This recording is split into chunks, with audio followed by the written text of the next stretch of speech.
Terrific. Thank you, Ryan. Thank you for having me. First, let me just say congratulations. Congratulations to every single person on this meeting or webinar. We have all been through a lot. Life has changed incredibly. We have changed at work. We've also changed at home. There's uncertainty at work with online teaching and helping students go through their issues and processes. And at home, we worry about our family and friends being sick and dealing with life day to day.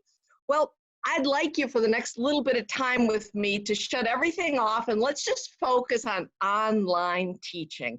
What is it all about? What do we need to think through? There's two basic things we're going to talk about together, and that is, what do we do as instructors to get better, and what do we do to help students learn? So those are the two areas, and I don't know, with me, I'm going to start with the instructors because that's kind of close to my heart. So when you think about instructing online, I'm kind of old. Let me just tell you, it's like being on TV and broadcasting. So when you're broadcasting, you have to think about everything. Are you dressed appropriately? What do you mean, how you dressed appropriately? Research shows that we dress out of respect for others. That's why, our students dress up for interviews, because they want to make sure they're giving their best presentation. So are you dressed appropriate to be on camera? One of the things we find is solid colors work best. Preferably bright solid colors, but you can certainly do, white or black, but solid colors work best because it takes less pixels to translate. So that's one of the things we want to do. Look as professional as possible, bring our energy to the table, and look appropriate. What else is there? Well, I always say there's all the things with broadcasting, which means, do you have good lighting? Are you close to the router so you make sure that it actually works? When you think about props, what are props? Well, props are things like your glasses, right? So it looks goofy if I take this and drink out of it. It just doesn't look appropriate. But if I take my favorite mug, or if I have an appropriate glass, that looks good. And why do you think I've got ones that are opaque? Because you don't want students to see the liquid that you're drinking. True story. I had a friend ask me about, how to look good on screen. And I said, make sure that you've got a nice cup or mug that is absolutely opaque. And he came back to me, goes, I didn't, and I was drinking iced tea, and the joke was I was drinking whiskey during class. So, there's actually a rhyme and reason to this kind of, this talk that I'm sharing with you. So again, think about your props. That kind of covers a little bit of the physical. Anything else you have to think about, don't wear things that make you fidget. Don't worry about, other things. Keep it really focused on your students. And then if you have the window open and there's a ton of birds chirping, trust me, your students will focus on the birds or the tractor or the truck. So make sure it's also quiet. I think it's not only important for us to understand that, but I find most students really want to come to class and do a good job. So we're going to talk in a little bit about what are the expectations that we lay out for our students? How can we help them feel comfortable and successful while they're engaging in our class? So we go from kind of preparation of our atmosphere or environment, and we talk about presentation preparation. So what is it about presence and presentation that you can do that will help the class be more engaging? Well, there's video etiquette. What's video etiquette? Well, I'm really fortunate today to look at a group of people that actually have their full names underneath their faces. And one of the things we find is that when students log on, sometimes they have their unique name or something that you can't tell what their real name is. So you always want students to put their full name. So you can say, thank you, Alec. Great job, Roger. That was a wonderful comment, Antoinette. So those are the kinds of things you want to do. Make sure you can actually see the names on the screen. And video etiquette also means you care. I mean, it's going to be one of the first times when you're talking to somebody in their home. Now, if I were to invite you all into my home, I would be welcoming. I would be caring. I need to have a conversation with the class. We're no longer speaking at a large lecture hall. Now we're one-on-one. You want to think about, how do you come across one-on-one? Well, I always say, more than anything, you need to be authentic and you need to be yourself. Don't copy me, don't copy anybody else, but bring your energy. I don't care if it's a Wolf Blitzer energy or somebody else. It's just bring your energy. And think about, these people are now in your home. So you want to be caring, calm, composed. And you're going to get some questions, and students, you'll always get, I'll tell you this, 99.9% of everybody's really kind in an audience, but you always get that heckler. So we're going to talk about how to deal with that heckler. You need to stay composed. Be confident, have tons of confidence, but no arrogance. I always tell my students that, when they go into an interview, they should walk into the room like they own it, but they're a benevolent owner. So make sure that you have that confidence, because an audience is a mirror. Whatever you push out, they're going to give back to you. They're looking to you for cues. This is a two-way conversation. Yours is verbal, theirs is nonverbal. And you have to pick up on their nonverbal cues. And I promise you, they are communicating with you. So confidence, credibility, consistency, that's a real important thing. They have as much uncertainty happening at school and at home as you do. So we want to be the area of consistency. One of the things I told my class was, hey, we're going to be together for 90 minutes twice a week. Let's escape everything and just enjoy our time together. And that tells them what your expectations are. So consistency, and then character, integrity, authenticity. I think the character is really critical. And sometimes you'll say, I don't have that answer right now. I'll tell you what, how about if somebody goes and looks it up and puts it on chat while we keep going, and really engage those wonderful students we're lucky enough to have. So I think it's changed. We are now online, we are now on camera, and we need to create an engaging experience for the students. And it's unfortunate, because I think our news programs have gone to newsertainment, and I don't think we want academics to go to, education entertainment. But I think there has to be a little bit of connectivity between us and them, and a little bit of power that we give them by just wanting them to be with us. They can tell when you want to be there and you don't want to be there. So want to be there. You know what you're teaching. Nobody knows what you know. They need you, but they also need to feel included, involved, invited, and welcome. And that's something we have to now do on a very small screen. So we've covered kind of how we create our atmosphere. We've covered, how we engage. I think this is a great time to answer a couple questions that were asked. One of the questions that was terrific that was asked, thank you, Roger. He asked, fewer students are willing to engage in class. It's difficult for me to monitor the chat function and teach at the same time. How can I create a safe environment where students feel comfortable sharing information? Great question. And there's a few different ways that we can answer that. So one of the things, if you don't have a TA that can, monitor the chat for you and that doesn't text you on your cell phone so you can see what's going on easily.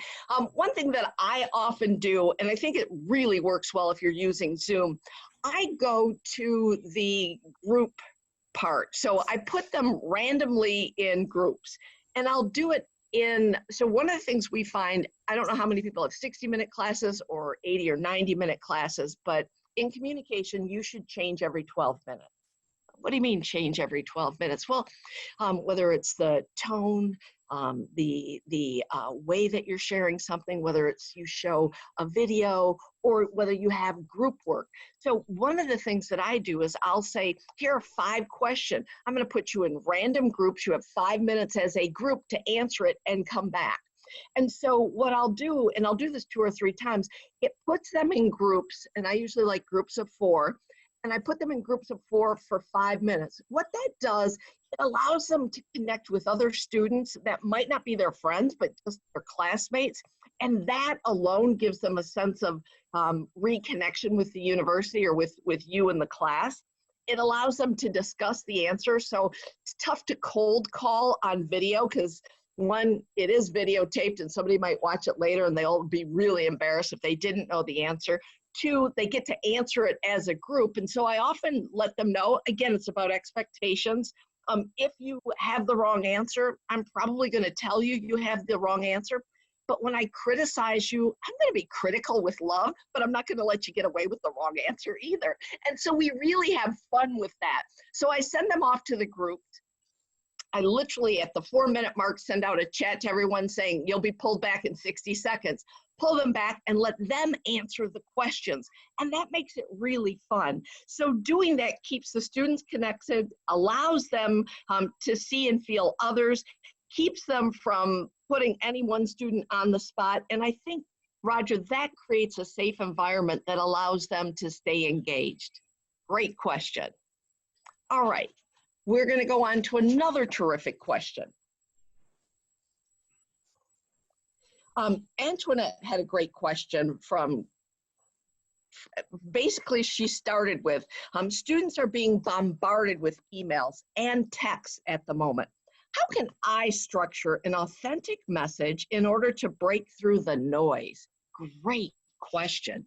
So Antoinette, believe it or not, research shows that millennials and Gen Zs are 10 times more likely to look at and read an infographic and 8 times more likely to share it with a friend. So if you can, and those are just like PowerPoints, easy to put together. If you can, send out an infographic. Or you can literally take your phone, create a video, embed it in the email, and send them a video email. I would suggest it's no longer than 2 minutes, or they say they'll max out at 3 minutes. So I'd try and shoot for the 2-minute sweet mark. And the key, 2 minutes, people say, oh, 2 minutes isn't a lot of time. Well, I'm kind of old. I still listen to the radio. 15-second commercials can tell you a whole lot of stuff. So you have to look at it as 2 minutes in which you're really going to be engaging. But if you actually have to send out kind of the longhand email, one of the things I say is make it so your emails are the ones they want to answer first or read first. So for your email to be one of the ones that they want to read first, it needs to be clear, concise, organized, and simple. Paragraphs no longer than 1 sentence. I mean, take out all the stuff and get to the point. If it's telling them about a time or a meeting, make sure it's bolded. Make sure the email's skimmable. And they don't want to read everything. So if you are going to send out an email, clear, concise, organized, skimmable, get to the point, and again, have it a little fun. If you can put something in there that's visual, trust me, they'll open your emails and read them first because they're the easy ones, and they'll save those long emails for later. Right now, I can say at the Ross School of Business, we get IT emails every day, multiples of stuff I don't want to know about, but maybe I should, but I delete them so much that I know I'm probably missing something. So make yours unique. All right, great questions. So I want to go on to another question. This one is from Marilyn from National University. Thank you, Marilyn. Any special instructional aids that involve student engagement? So Marilyn, one of the things that I will tell you that I do from the very beginning to the end, and I don't know how big your class size is, but as much as possible, as people join, like, thank you, Pamela, hello, Kimberly, hi, Claire, hi, Kelly, I see David, I use names. I use names in the beginning, and then if I couldn't get through everybody in the beginning, at the end, I'll say, thank you, Matt, thank you, Nels, great to see you, Sarah. So one of the things that happens is we find people want an includedness. So part of that is using names with hellos. Again, I often suggest doing the 5-minute groups of 4 to let them kind of talk about something and then respond as a group. And the other thing is I'm really big on the clapping, which is a button they have, a thumbs up, or they can actually ask a question, and all of that's at the bottom of Zoom. And I truly believe in all of those to make them feel as though they have a little control. They still want to feel like they're a little in control. So it's great when they can raise their hand with a question, give you a thumbs up, or clap after somebody said something. Those are some of the teaching aids that I think really make it fun for the students. Great question. Thank you, Marilyn. And we are going to go on to Gordon. You ask, lack of my ability to tailor spontaneity as I would during face-to-face. What are some of the tips to overcome this? You know, I'm going to repeat myself a little bit here, but for me, this is a two-way conversation. And so I see Gordon doing this and I say, Gordon, am I answering this correctly for you? Am I not giving you enough? And so I call him out and I engage him, spontaneity right there, because I'm seeing him and sharing things with him. I also really like to read body language and use self-deprecating humor when necessary. You know, for me, I might say, you know, Gordon, that's a great question, and give you the answer and say, Gordon, you look really good. I haven't gotten my hair cut in 6 weeks. How'd you do it? And just have fun. Again, you need to make this really comforting for the students. They are out there, they are scared, they are worried about grandparents and neighbors and friends. I've had 2 students with COVID-19. I've had 4 people that I know that have lost somebody. It's just an uncomfortable feeling. And this gives them a sense of kind of warmth and belonging that we want them to want to come to class. I'm an old retailer in my previous life. I've only been at the university 16 years, so God, that's really hard to believe. So one of the things I would often say is, don't try to sell something. Have a product people want to buy. So don't try and sell your class. Make it a class that it's really interesting.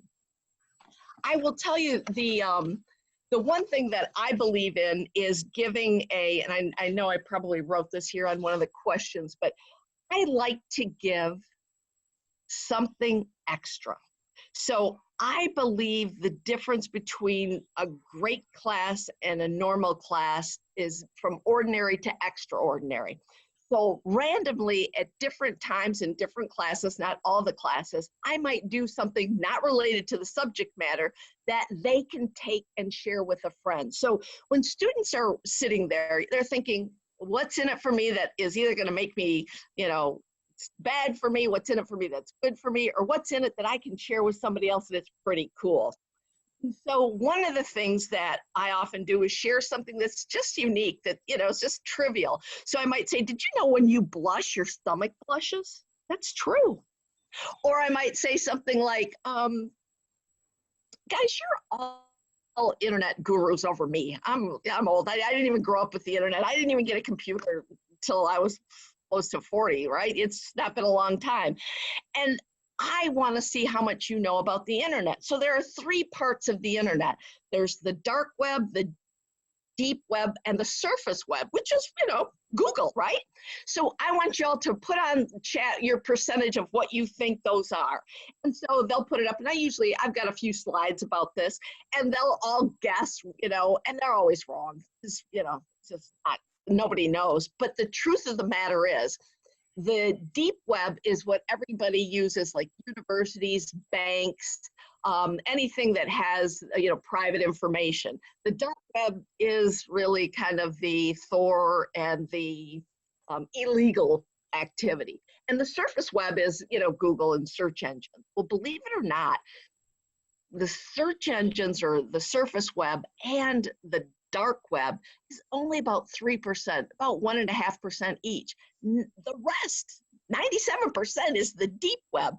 And students never know that, so they think that's wonderful knowledge. So find interesting things that are interesting to you that you can share with them. It gives them that little extra. So they walk away and they say, oh my God, class is really great. And by the way, Mom and Dad, did you know? And so that makes it really much more engaging. Good? Are we all good so far? Give me a thumbs up.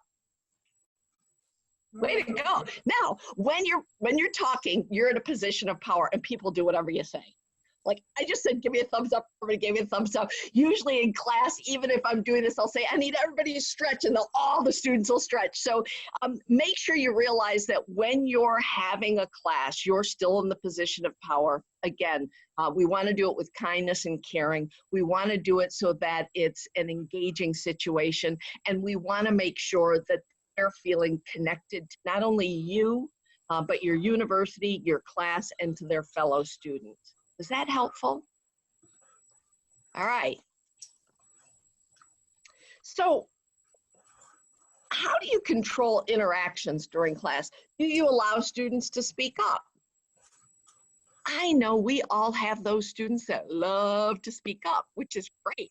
For us at the business school, participation is a big part of the grade, so we never have a problem in that area. But how about if they're really uncomfortable speaking up? That's where I ask them to use chat or the Q&A portion. And I find that because I'll say, boy, Tim, that was a great question I read that you wrote on chat. Let me give you the answer. Then Tim goes, good, I feel comfortable. I feel recognized. And that's what we want to do. It's about including everybody and recognizing them and answering their questions. What do you do with the difficult person that asks something that is really hard, really hard to handle? When that happens, you have to figure that that young person or that student is having a tough time. And so whenever you have a heckler, kill them with kindness. If you're really not sure if they're serious or if you understood their question, I always say, gosh, Jay, that was a great question, but I don't fully understand it. Could you rephrase it for me? Or would you re-ask the question using different words? I want to make sure I'm going to answer the question you want. And that usually helps them step back and go, okay, this is what I'm asking for. Are we good so far? All right. So I am looking at more questions. So Dana asked a terrific question from the University of Delaware. He said, Zoom is going okay. I feel the same way, but I need to improve there. We all want to. Still debating good ways to do examinations remotely. I can't speak to the software your university uses, but we use Canvas at the University of Michigan, and I've done multiple choice exams, and I've done essay exams online, and the key is timing. So when we set up the time frame for it, it's very difficult for students to not be honest if they have a time frame, because they can't draw the questions if they're trying to look them up. And I've found that it works beautifully. The great thing about doing it for me anyways on Canvas is that you can log in the answers for the multiple choice and the darn thing will grade it for you. It's like Scantron, it's wonderful. For the essays, you have to go back in and grade it yourself. Good. I see a lot of questions. Do you want to maybe ask me any of the questions that have shown up? Because I see. Yeah, absolutely. All right. Amy Long wanted to know what everyone's thoughts are on requiring students to leave their video on during class. Great question. So now I'll segue into expectations of students. You are not considered to, and you have to let them know ahead of time. And you really need to let them know what they need to do to be successful. If they don't know your expectations, they're not going to follow anything. You're not in class unless I see your face live on video. If you're an international student, then we need to do a face-to-face afterwards if you can't log in. But on a whole, everyone's pretty able to get in, and they just need to know, guys, you need to be online for you to be considered part of the class. That means during the whole class. If for any reason you do have to leave to go to the bathroom, then I ask you to stop your video and please make sure your mute is on. We don't want to hear anything. And one of the things I often do is tell them, stopping your video is a great time to make sure that when you do, you've got a photo that you think is professional enough to make people say, okay, I have respect for that individual. So one of the things we want to do is also teach our students that you should probably have a great photo up there when you're not, if you have to step away. But you're not considered to be part of the class unless you're on video. In addition to that, We would like to see you in a respectable position. I don't want to see you in your pajamas in bed. I'm sorry, I love you dearly, but don't know you that well. So I actually had a student from Iceland who jumped on while he's driving his car. I'm like, Enar, get out of the class or pull over. So, I mean, kids will do crazy things, but they do because they don't know the expectations. So one of the things I like to do is let them know expectations. And I also want them to know that if there's readings for the class, that they're going to be randomly asked about it so that they're prepared. And I let them know it's okay to have notes if they need them, but they will be asked to participate in class. Next question. This is from Tracy. It seems like some of these strategies work with synchronous learning, but that's virtually impossible for her demographic. Any strategies for that? So Tracy, are you asking me what to do for video learning, so strictly video? Is that what I'm understanding? Can we ask Tracy to respond? I can unmute. Tracy, you're unmuted now. Oh, thank you. I was trying to type this. Thanks. I teach primarily students from the Navajo Nation. And if you've seen the news, you know, we're having so many issues that are, you know, including things like just internet access. So I can't do synchronous.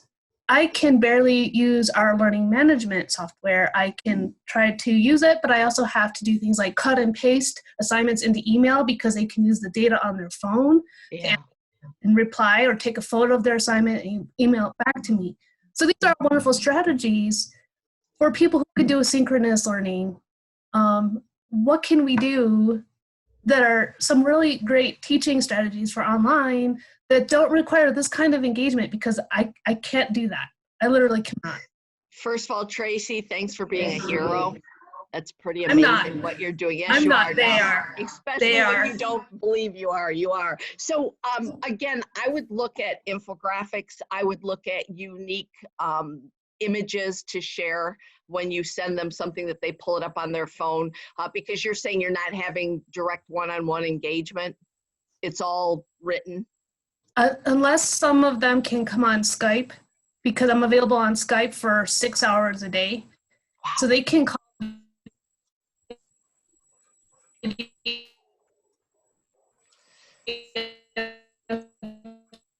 chat with me. So I'm hearing you. I'm hearing there's a I lot actually had a phone call with one. We're talking about doing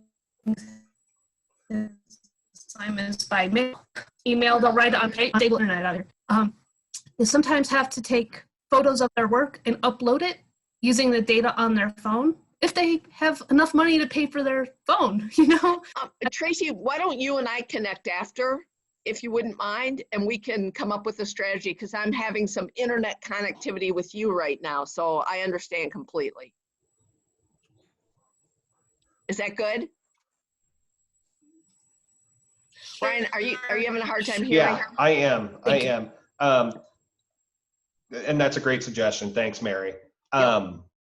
What about pre-recorded lectures? Your thoughts on pre-recorded lectures? Do you have to do them? If you absolutely have to do pre-recorded lectures, I want you to act like you're speaking to the very youngest child within your student. It needs to feel as though you really care. They have to feel the emotion that you're there for them, that you're not just sharing information at them, that it's really this conversation. So if I did a video lecture, I would do it like I was speaking with you individually. It would be very conversational. It would be very warm and respectful, because it's so tough to keep somebody engaged. So what they show is that when people start, the interest level is here, then as they go along, it drops. And then when people think it's near the end, it rises again, which is another reason why we say every 12 minutes, change up a little, because their interest level comes, drops, and it goes up again. Then it goes up, drops, goes up again. So if I were to do a video, I would make sure that there were enough visuals in the video. I don't even have a problem if you do this kind of presentation and you have videos that are 30 seconds long within it. But if you're doing a video presentation, also use other types of animation to keep it engaging. And as always, give them a little something extra that made it worth their while to be there, not just for the content, which they need for their education, but for the connection to you, like they feel as though they know you a little bit because you told them something interesting. Hey, Mary, we got a good question here. What would you say is the most important thing to do to start your class with? One of the things that I think is critical to start the class is, again, I always think they need to know what your expectations are. So greeting them by name and sharing, today, guys, in class, I really need your help because we're going to be covering these 3 areas. This is what I expect from you from the readings. This is what I expect from you for participation. And this is what I also want to know what you expect from me. So it really becomes a much more engaging two-way street, and it allows them to write it on chat and not have to say it, but many of them feel comfortable saying it. But again, I want to recognize Claire and Kelly and Deborah and Nels and Kimberly and Matt. I want to recognize Art. I want to recognize Alec. I want people to feel as though David was heard. So using names throughout the class, especially at the beginning, is really important. So kind of follow along those lines. Another question that we had was, how can you best prepare students for the next class to make sure that they feel prepared and engaged and are ready to come back? And if it's the same class within the semester, the last thing I leave them with is, here are the expectations for the next class. Here's what you need to do. Here's what you need to get done. Here's what you need to check with your group mates on. And I'm really comfortable if you want to connect with me for office hours between this class and that class. Here's the time I'm available. I find making sure that they know that you've told them, again, even though it probably is on a syllabus, it's probably on Canvas or C Tools or whatever system you use. But again, verbally sharing with them what it is you expect in addition to having it somewhere written. Thanks, Lisa.